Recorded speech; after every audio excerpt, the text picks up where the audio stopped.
In late 2007, while Call of Duty World at War was still deep in production, level designer Jesse Snyder built an off-hours prototype called Nacht Zombie Prototype.x that reused a spare bunker map and campaign enemy models to test a wave-based survival idea. He scripted a simple points economy for kills and door purchases, then, with help from programmer Austin Krauss, added a 6-zombie first wave, escalating health per round, and the now famous round start stinger.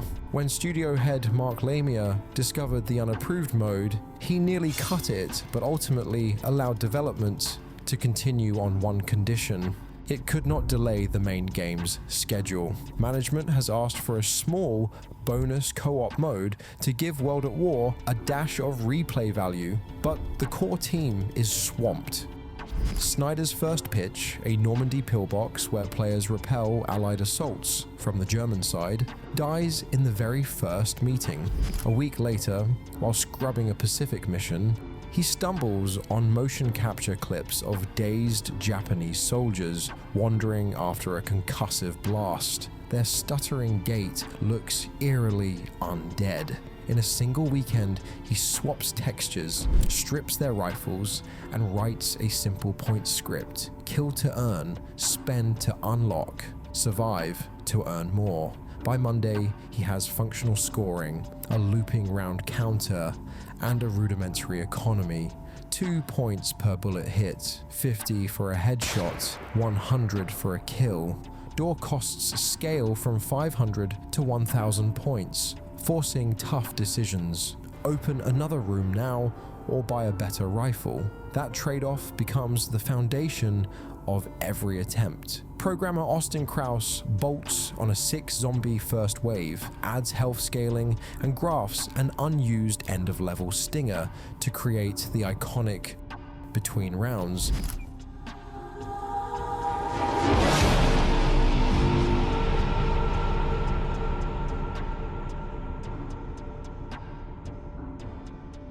He also discovers a happy accident. Deleting search and flank behavior makes enemies approach in straight, menacing lines, conjuring the claustrophobic tension Snyder wants. The prototype spreads through the office like wildfire. Artists import grisly face textures, lighting techs black out the skybox. Audio designer Brian Tui drops scratchy moans over the soldier groans.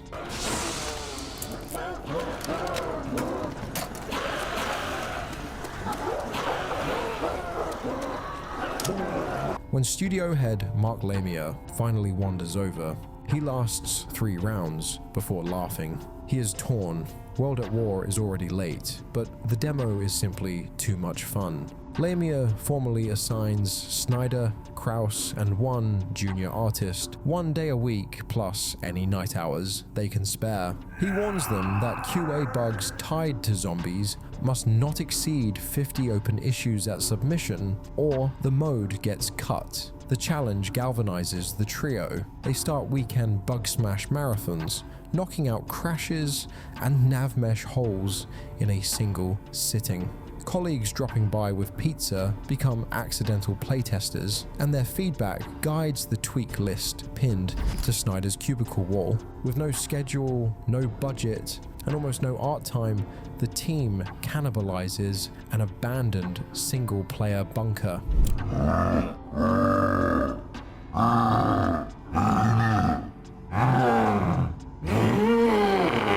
Art lead Zach Wilson pulls mission props, nails boards across 3 windows, and carves 2 locked doors into the back wall. They sketch flow on scrap paper, funnel players clockwise, gate shotguns behind a 1,000 point door, place the Thompson near spawn to train newcomers. At least this time you're not pretending to care about our cause. This is different. We should have heavy fog all morning. If everything goes well, nobody will fire a shot. Yeah, why have things ever gone well for our little tea party?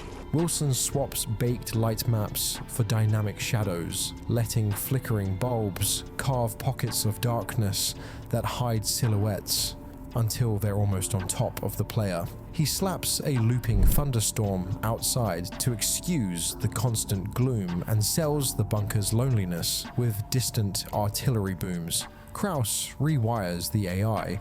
He deletes the take cover behavior, halves pathfinding look ahead, and lets headless enemies stagger a few extra steps because it looks delightfully creepy. Snyder's repair mechanic awards 10 points per plank, creating a sweet loop of risk, reward, and breathing room between waves. Randomness is next. Snyder builds a glowing crate, internally magic-out chest that cycles every campaign weapon through a slot machine animation. QA supervisor Sarah Bryant coins the term mystery box after unlocking an MG42 on her first pull, while the next tester wastes 4,500 points on bolt-action rifles. That swing between elation and despair becomes a storytelling device, communicating that in zombies, fate is fickle and death always near.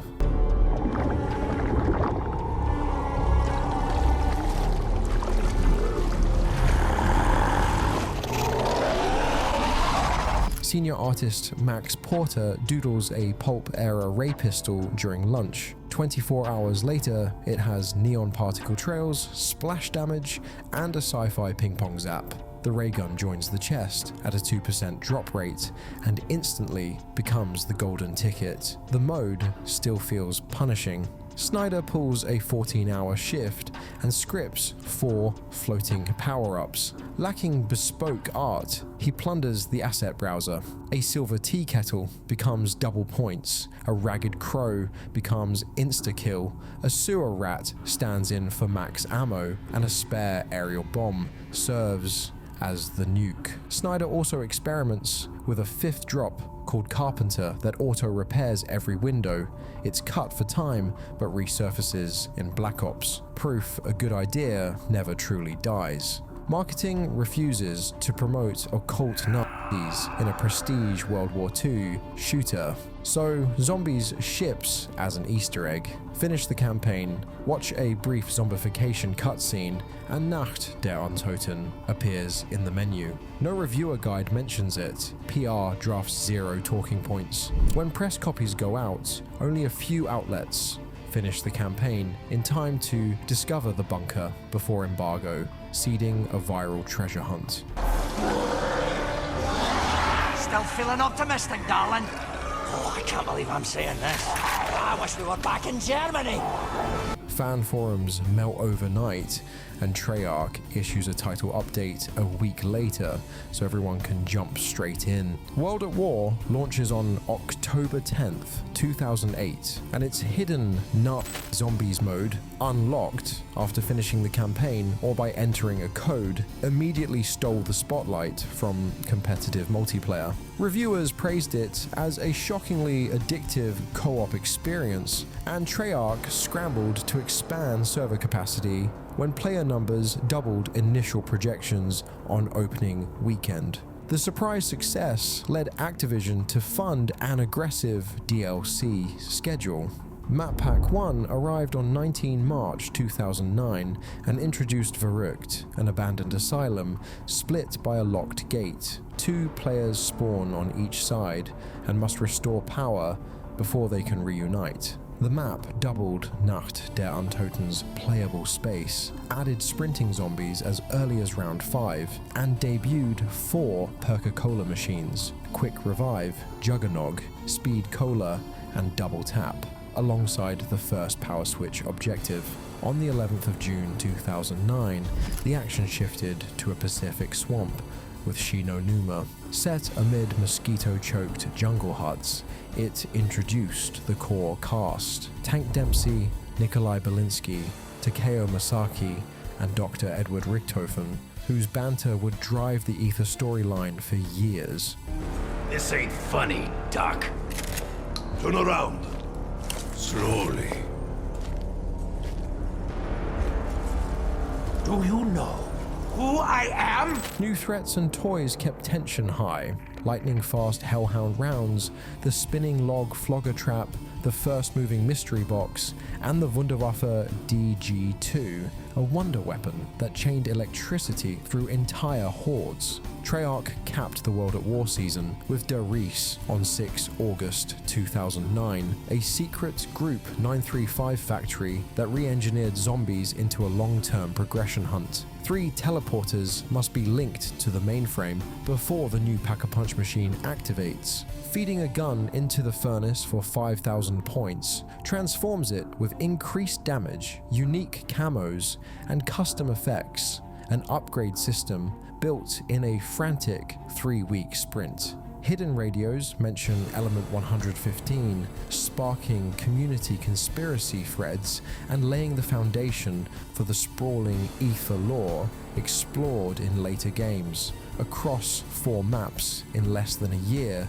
Treyarch added sprinting undead, power management, perks, traps, moving loot, special rounds, wonder weapons, teleporters, weapon upgrading, and narrative Easter eggs, transforming a one-off bonus mode into a co-op phenomenon that still defines Call of Duty's Zombies experience today.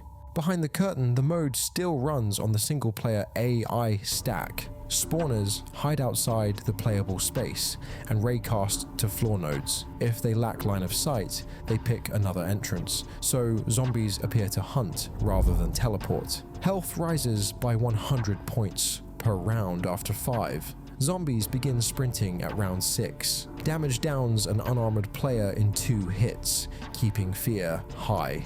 Audio memory is so scarce that footsteps share a pool with ambient drips. When both trigger simultaneously, the engine randomly drops 1, a quirk fans later mistake for stealth design. Lighting relies on pre-baked radiosity with a dynamic pass for muzzle flashes, the cheapest way to make gunfire illuminate claustrophobic halls on 7th gen consoles.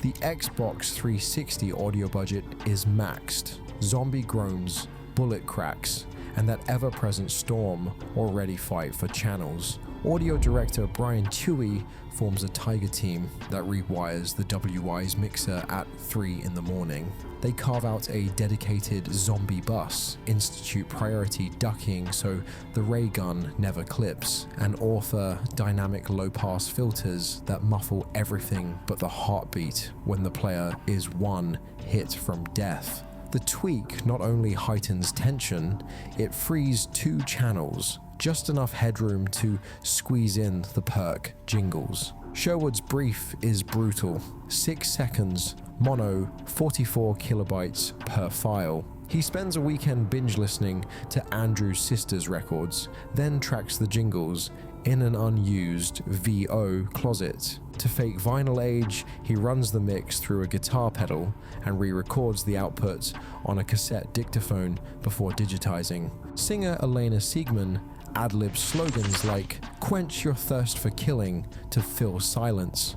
Early playtests reveal a ridiculous exploit. Buying the upstairs sofa launches players sky high because the physics joint is misaligned. Instead of killing it, Kraus pins the couch to an invisible hinge, so it now slams theatrically into the ceiling. Another infamous glitch, the window barrier climb, lets veterans hop onto a ledge and knife zombies without retaliation. Designers raise barrier collision just enough that pros can still manage the trick, rewarding mastery rather than erasing it. Map Pack 1 moves 1 million copies in 72 hours. Map Pack 3 tops 2.5 million by September 2009. Analysts note each pack retains more concurrent users than the last, flipping the usual sales tale for a shooter whose multiplayer plays second fiddle to Modern Warfare.